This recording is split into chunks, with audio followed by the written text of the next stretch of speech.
অধিকারী রাজ্যের বিরোধী দলনেতা তিনি ফের হুঁশিয়ারি দিলেন। তবে এবার কি অবস্থান বদল করলেন তিনি? কেন বলছি এ কথা? কারণ শুভেন্দু অধিকারী তিনি এবার বলেন যে ভবানীপুরে বিজেপি প্রার্থী দিয়েই মমতা বন্দ্যোপাধ্যায়কে তিনি হারাবেন। আপনাদের একটু মনে করিয়ে দেবো, কিছুদিন আগেই শুভেন্দু অধিকারী তিনি বলেছিলেন যে তিনি নিজে ভবানীপুরে দাঁড়িয়ে মমতা বন্দ্যোপাধ্যায়কে হারাবেন। আর এবার তার হুঁশিয়ারি যে বিজেপি প্রার্থী দিয়েই তিনি ভবানীপুরে হারাবেন মমতা বন্দ্যোপাধ্যায়কে। তাহলে কি ভোল বদল, অবস্থান বদল বিরোধী দলনেতার?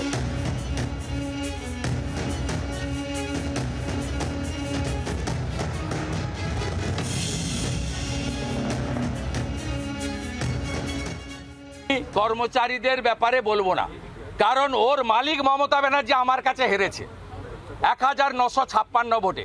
আবার ভবানীপুরেও 26 সালে বিজেপির প্রার্থীকে দিয়ে উনাকে হারাবো। উনি কম্পার্টমেন্টাল চিফ মিনিস্টার আছেন, এরপরে ডবল কম্পার্টমেন্টাল নেত্রী হিসেবে পরিচিত পাবে বাংলায় ex chief minister Mamata Banerjee.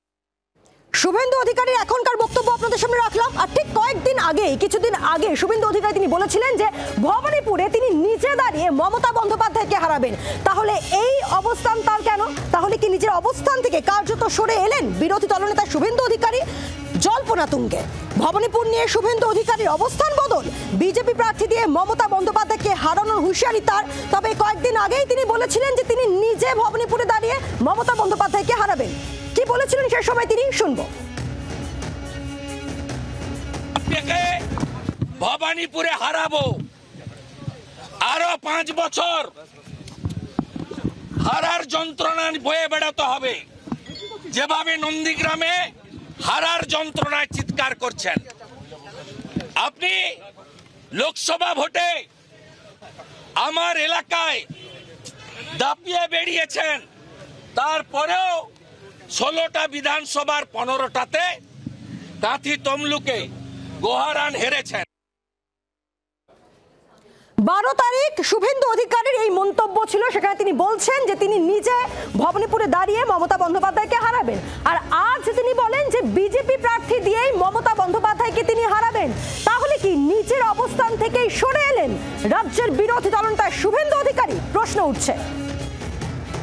আমরা কথা বলবো তৃণমূলের রাজ্য সহ সভাপতি জয়প্রকাশ মজুমদার রয়েছেন আমাদের সঙ্গে টেলিফোনে।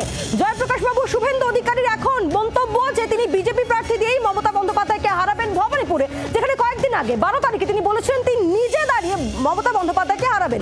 আপনার প্রতিক্রিয়া প্লিজ। দেখুন, শুভেন্দু বাবু আজ যা বলেন কাল সেটা বলেন না, এটা তো সব মানুষ জানে। এবং তার কথাবার্তার যে কোনো স্থিরতা নেই এটাও মানুষ এতদিনে জেনে গেছে। আপনারা এর আগে দেখিয়েছিলেন, 1 বছর আগে বছরের শেষে বারবার বলছিলেন যে ডিসেম্বরে তৃণমূল কংগ্রেস পড়ে যাবে, জানুয়ারিতে পড়বে, তারিখ পে তারিখ দিয়ে যাচ্ছিলেন। তারপর সে বিষয় নিয়ে আর কথা বলেন না। অনেক কথা শুনিয়েছেন এবং ভবিষ্যৎবাণী করেছেন। ওই রাস্তার ধারে যারা টিয়া পাখি নিয়ে বসে থাকে তাদের থেকেও শোচনীয় অবস্থা ওনার এই ভবিষ্যৎবাণীর ক্ষেত্রে। সুতরাং যেটা বলেছিলেন যে আমি দাঁড়াবো ভবানীপুরে, আর আজকে বললেন যে আমি নয় অন্য কেউ দাঁড়াবে, এতে আশ্চর্য হওয়ার কিছু নেই। কারণ শুভেন্দু বাবুর কথার কোনো ঠিক ঠিকানা নেই, ভবিষ্যৎবাণীর কোনো ঠিক ঠিকানা নেই।